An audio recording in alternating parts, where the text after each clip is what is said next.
Бұл ер адам сәтсіз операциядан кейін дәрігерден өшін алу үшін барлығына дайын болған. Оның аты Стэн Вуд, жасы 54-те, ол Калифорнияда тұрады және шаштараз болып жұмыс істейді. Бір күні Стэнда проблема пайда болады. Оның дәреті ұстамайтын болған және бір түннің ішінде ол дәреттің шаруасымен 4-5 рет тұрады. Бұл әрине қайғылы жағдай. Сонымен 92 жылы ол дәрігерлерге барып аурудан қалай құтылам деген кеңес сұрай бастайды. Бірнешеуімен сөйлесіп шығып, соңында ол ардагерлер ауруханасын таңдайды. Ал ол жерде мына жігіт жұмыс істеп жүреді. Рональд. Сол уақытта оның жасы 32-де болған. Ол негізі дәрігер де емес, Рон практика өтіп жүрген интерн болатын. Сөйтіп ол Стэнді қарап шығып, сізде уретрада проблема бар. Операция жасау керек болады. Ойланып көріңіз дейді. Стэн тұрып, операция жоқ, мен қорқам ондайдан дейді. Сөйтіп ол үйге келіп, операция туралы ойдың өзінен қорқып, Стэнда паранойя басталады. Біраз уақыттан кейін есін жиып, жарайды, амал жоқ, жасатам операция дейді. Сөйтіп операция жасалады. Бәрі тамаша. Бастысы ол өлген жоқ. Сөйтіп бәрі сәтті өткеннен кейін дәрігерлер оны үйіне жібергісі келеді. Бірақ қорқақ Стэн тұрып, жоқ, мен жатам әлі, сендер мені шығара алмайсыңдар дейді. Сөйтіп олар тұрып, мынау жынды екен ғой өзі. Жарайды, 3-4 күн жата тұрсын онда дейді. Сөйтіп біраз уақыттан кейін ол катетерін құшақтап үйіне қайтады. Бірақ бірнеше күннен кейін ол ауруханаға қайтып келеді. Болмайды, мынаны алып тастаңдар, ыңғайсыз ғой мынау дейді. Дәрігерлер жоқ, біз ала алмаймыз, ол әлі 2 апта тұру керек дейді. Барлық дәрігерлер оған егер катетерді алып тастаса, операция босқа далаға кетеді. Олай болмайды десе де сөз ұқпайтын Стэн оларға көнбейді. Жарайды, сонымен қайтадан операция жасалынады және катетер алып тасталынады. Арада бірнеше жыл өтеді, бірақ оның ауруы сол қалпы өзгеріссіз қалады және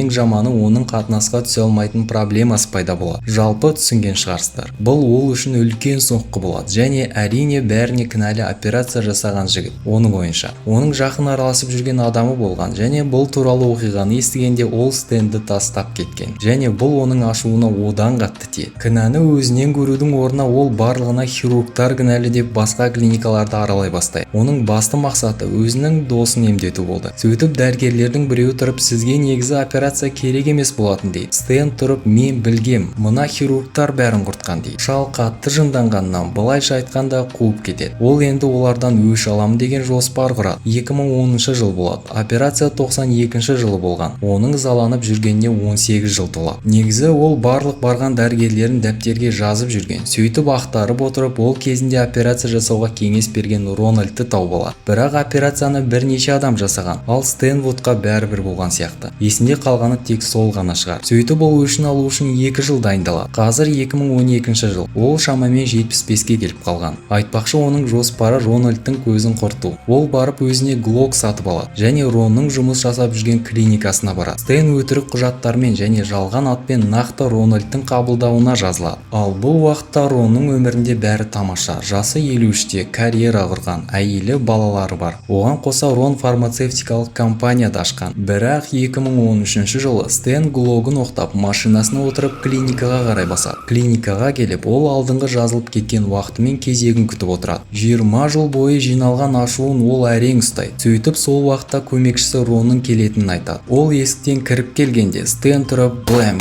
Глоктан 10 рет атады. Өкінішке орай Ронның жолы болмады. Ол сол жерде көз жұмады. Барлық клиника шулап, дәрігерлер не болды деп жетіп келеді. Стэн оларға қарап, мен жынтымын, полиция шақырыңдар дейді. Бұл оның нақты айтқан сөздері. Және бум, ол ұсталынады. Бұл оның суреті. Сот оны өмір бойы бас бостандығынан айырады. Бүгінге менің айтарым осы. Канал қызықты болса тіркеліп кетуді ұмытпаңыздар.